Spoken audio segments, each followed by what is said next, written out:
Assalamualaikum warahmatullahi wabarakatuh. Salam sejahtera untuk kita semua. Mohon perkenalkan diri, nama saya Suryanto dari Fakultas Ekonomi dan Bisnis. Pada kesempatan ini kita akan mendiskusikan terkait dengan perencanaan pembangunan, di mana mata kuliah perencanaan pembangunan ini bisa dimasukkan di dalam beberapa mata kuliah, baik itu dalam mata kuliah perekonomian Indonesia ataupun dalam mata kuliah yang terpisah sendiri, yaitu di mata kuliah perencanaan pembangunan dan keuangan daerah maupun keuangan negara. Nah, pada kesempatan ini saya mungkin bisa memberikan materi pembuka terkait dengan perencanaan pembangunan gitu ya.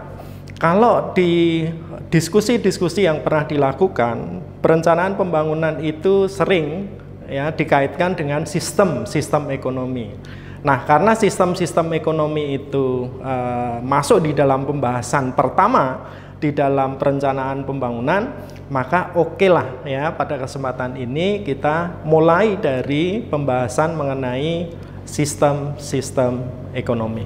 Baik, pada sistem ekonomi kita sudah mengenal ada dua sistem besar yang berkembang di dunia, yaitu ada sistem kapitalisme, ada sistem sosialisme di sisi yang lain gitu. Kemudian negara-negara yang berada di dunia ini kemudian mengikuti ke arah mana ya mereka akan berkiblat ibaratnya gitu ya. Ada yang kemudian mencoba untuk mengikuti sistem di kapitalisme, ada yang mencoba untuk mengikuti sistem di sosialisme. Nah, kalau kemudian sudah seperti itu, kemudian kita sebagai mahasiswa mungkin kemudian bertanya-tanya gitu ya. Mana di antara beberapa atau dua sistem besar itu yang lebih baik yang akan diikuti oleh negara-negara yang baru saja merdeka sebagai contoh. Maka kemudian muncullah ada istilah negara-negara dunia ketiga. Kalau kita menirik terkait dengan sistem ekonomi, ya kita akan melihat pada slide berikutnya ya ada pengertian sistem ekonomi, kemudian sistem ekonomi liberal, ada sistem ekonomi komando, dan kemudian sistem ekonomi campuran. Nah, kita akan melihat di sini kalau di literatur ekonomi dasar kita sering juga melihat bahwa ada orang mengatakan bapak ekonomi dunia gitu ya, bapak ilmu ekonomi itu dikenal Adam Smith, itu dianggap sebagai bapaknya ilmu ekonomi. Kemudian ada juga kita mengenal ada tokoh yang sangat terkenal juga, ada Karl Marx gitu. Nah, saya akan membatasi dari dua tokoh ini. Satu sisi adalah tokoh yang sangat pro terhadap pasar, kemudian satu sisi adalah orang yang sangat anti terhadap pasar. Itu adalah dua pemikiran yang kemudian memisahkan ya pemikiran kedua tokoh besar ini dan berkembang sampai dengan saat ini. Kita melihat ya di dunia gitu ya, seperti yang saya sampaikan tadi bahwa sistem ekonomi itu diawali karena adanya perang ya, perang pengaruh gitu ya, perang pengaruh antara dari dunia barat, kemudian ada yang dari timur begitu. Kemudian muncullah ada negara-negara blok barat, kemudian muncullah negara-negara blok timur. Kalau kemudian kita mengingat kembali, ada negara-negara yang masuk di dalam blok kapitalis itu kan diwakili oleh negara-negara blok barat. Sebut saja misalnya apa? Inggris misalnya, kemudian Jerman Barat, ya, kemudian ada mungkin di Amerika, termasuk Amerika sebagai blok Barat, ya, pelopornya blok Barat di situ. Kemudian di timur di situ ada negara-negara, dulu ada negara Uni Soviet sebelum pecah, kemudian ada Rumania, ada Hongaria, ada Cekoslovakia ya sebelum pecah gitu. Nah, mereka ini saling berebut pengaruh. Gitu. Apa dampaknya terhadap sistem ekonomi yang berkembang di dunia? Mari kita lihat pada slide berikutnya. Ya, Hakikat sistem ekonomi itu apa sebenarnya gitu ya. Sebelum saya akan lanjutkan ke sistem ekonomi per definisi, cobalah kita kemudian memahami sistem ekonomi. Diambil dari dua kata. Ada satu sistem, yang satu adalah ekonomi.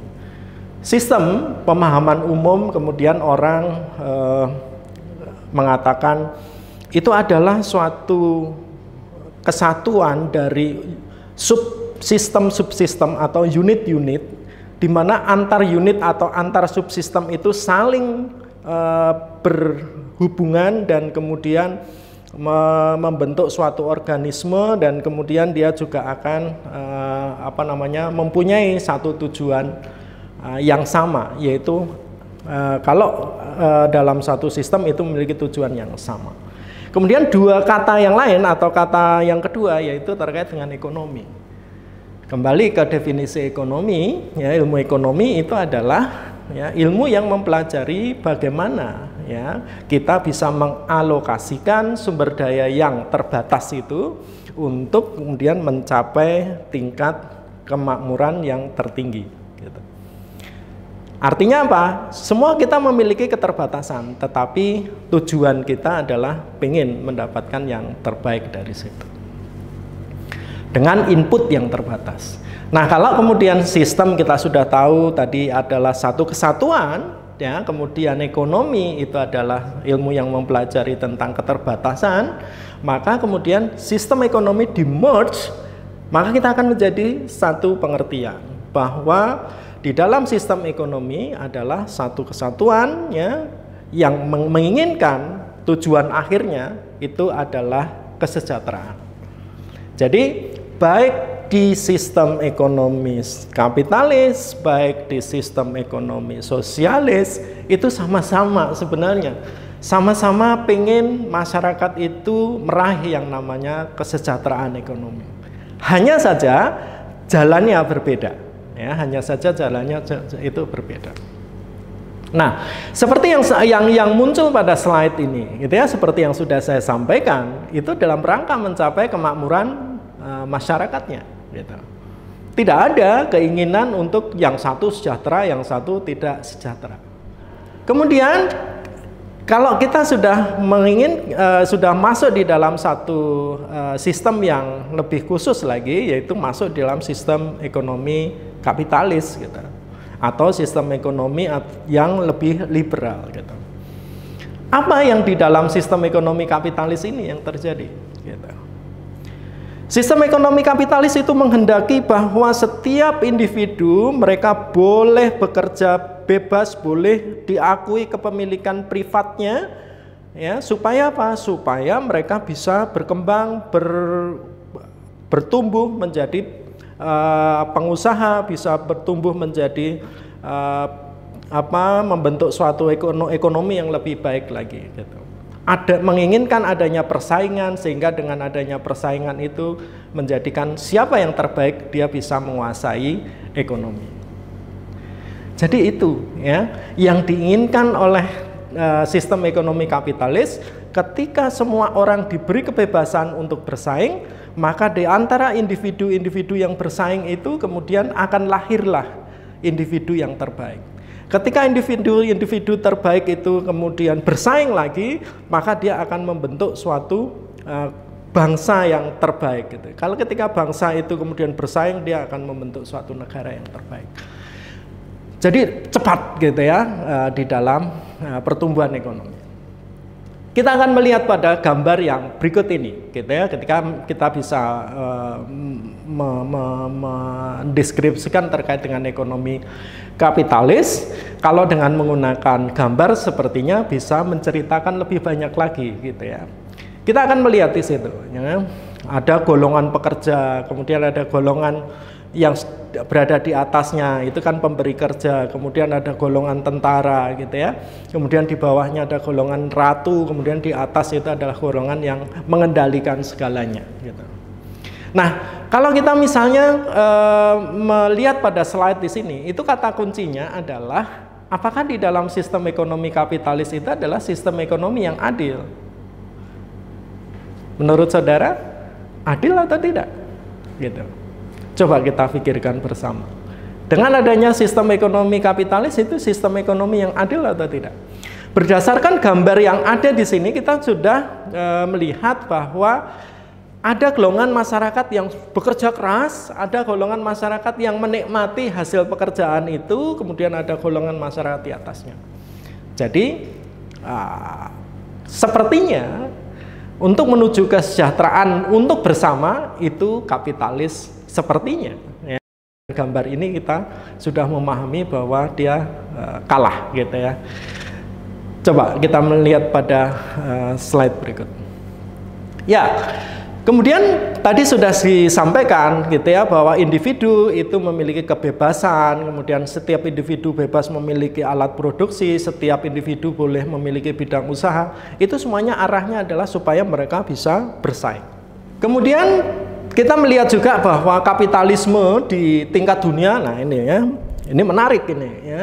Ketika kapitalis dalam satu negara itu juga menguasai dalam satu negara, tapi ternyata juga ini muncul diskusi berikutnya gitu ya, bahwa kapitalisme itu di tingkat hegemoni dunia juga ternyata ada di situ, bahwa ada juga nih ya perusahaan-perusahaan multinasional yang kemudian pengen ya menguasai di negara-negara dunia ketiga.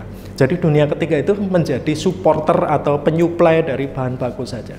Kesejahteraan, nah, kita bisa melihat sendiri di negara-negara yang dunia ketiga itu kesejahteraan masih jauh. Kemudian kritik kapitalis itu ya tadi sudah sebagian ya, kesejahteraan jauh, persaingan usaha menimbulkan monopoli, ketimpangan pendapatan menjadi jurangnya semakin lebar. Nah, sekarang kita menuju ke sistem ekonomi yang kedua. Ya, sistem ekonomi yang kedua yaitu sosialis. Di dalam ekonomi sosialis itu kebalikan dari adanya sistem kapitalis. Kalau di dalam sistem ekonomi kapitalis semua diserahkan pada pasar, maka di dalam sistem ekonomi sosialis itu semua dikuasai oleh negara. Ketika dikuasai oleh negara, maka itu ternyata apa? Kesejahteraan itu cita-citanya, ya, utopisnya, ya, itu adalah untuk bersama. Tetapi untuk mencapai kesejahteraan itu ternyata masih banyak hambatan yang harus dilakukan oleh teman-teman atau negara-negara yang mengikuti aliran sistem ekonomi sosialis. Nah, ini adalah ciri-ciri sosialis di mana semua sumber daya ekonomi dimiliki oleh negara, kemudian semua perusahaan itu tidak boleh dikuasai oleh swasta tapi oleh negara, harga-harga penyaluran barang dikuasai oleh negara dan seterusnya. Semua milik negara gitu. Kemudian kelebihan sosialis di situ adalah pengendalian, pengaturan, distribusi, campur tangan, itu semua ada di negara. Nah, kemudian kritiknya, ya akhirnya mereka juga punya kritik ketika kapitalis itu orang bisa berinovasi, di dalam sosialis mereka tidak bisa berinovasi. Kenapa? Karena buat apa saya kerja keras kan gitu ya. Kurang variasi dalam memproduksi barang, tidak ada kebebasan ya di situ. Ini yang terakhir ya teman-teman. Sekarang kita bisa masuk di dalam sistem ekonomi campuran. Ekonomi campuran itu menginginkan adanya perpaduan dari kelebihan yang ada di kapitalis dengan yang ada di sosialis gitu. Pengennya adalah kelebihan mereka bisa di-merge. Tetapi yang sering terjadi adalah justru kelemahan yang ada di kapitalis, kelemahan yang ada di sosialis itu ada di ekonomi campuran.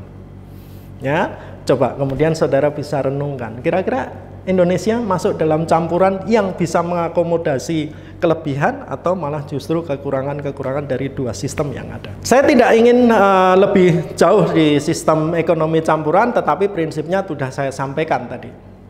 Kelebihan, kekurangan itu semua ada, pengennya di-merge kan gitu. Sekarang saya mungkin akan memberi penutup terkait dengan materi perencanaan pembangunan dalam hal sistem ekonomi. Jadi ekonomi Indonesia itu secara teori menginginkan ada sistem ekonomi campuran. Kita berpegang kepada pasal 33 Undang-Undang Dasar 1945, di mana seluruh kekayaan alam Indonesia yang menguasai hajat hidup orang banyak itu dikuasai oleh negara. Itu sebenarnya tujuannya adalah untuk kesejahteraan bersama untuk kita gitu. Nah, dari situ kemudian ya Indonesia menerapkan adanya otonomi daerah, harapannya adalah daerah-daerah itu juga bisa berkembang ya sesuai dengan kekayaan yang dimiliki, tetapi jangan lupa daerah juga yang memiliki kekayaan itu kemudian dia juga harus supply ke pemerintah pusat. Mereka di dalam sistem perencanaan harus ya kemudian mengadopsi yang namanya rencana pembangunan jangka panjang, rencana pembangunan jangka menengah ya. Dan semua rencana pembangunan jangka panjang dan rencana pembangunan jangka menengah itu pun harus dikoordinasikan dengan rencana pembangunan jangka panjangnya pusat dan juga rencana pembangunan menengahnya pusat. Sehingga apa yang terjadi? Terjadi sinkronisasi rencana pembangunan baik yang ada di pusat maupun yang ada di daerah. Saya pikir begitu kuliah kita pada kesempatan ini. Kurang lebihnya mohon maaf. Assalamualaikum warahmatullahi wabarakatuh.